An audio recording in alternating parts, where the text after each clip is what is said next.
Genesis chapter 50. At this Joseph threw himself on his father, covering his face with tears and kissing him.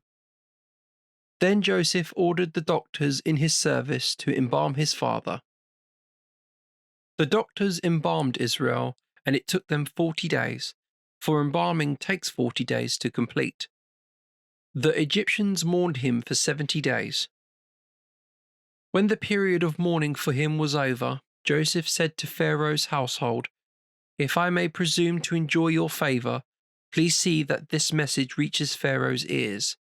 My father made me swear an oath. I am about to die," he said.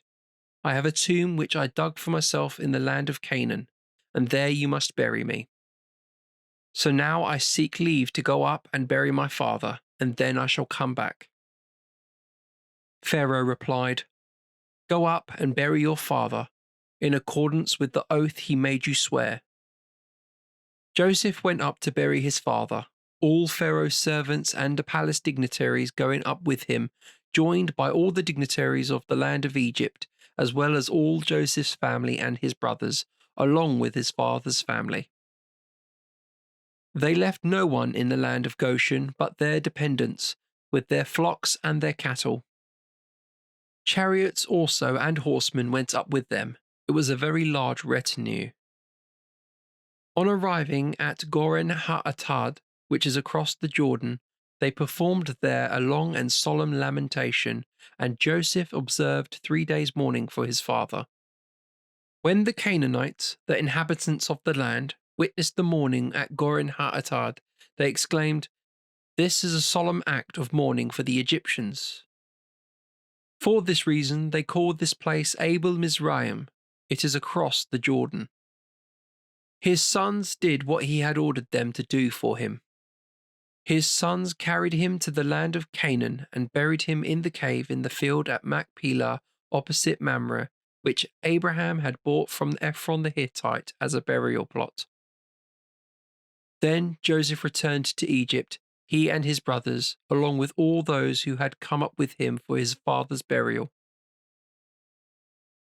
Seeing that their father was dead, Joseph's brothers said, "What if Joseph intends to treat us as enemies and repay us in full for all the wrong we did him?"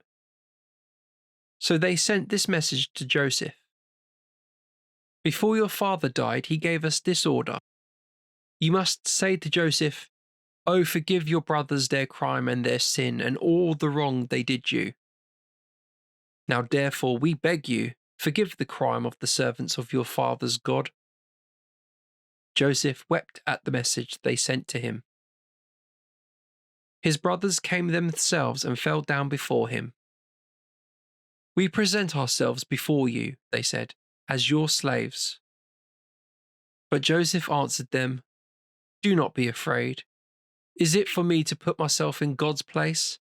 The evil you planned to do me has by God's design been turned to good, that he might bring about, as indeed he has, the deliverance of a numerous people. So you need not be afraid. I myself will provide for you and your dependents." In this way he reassured them with words that touched their hearts.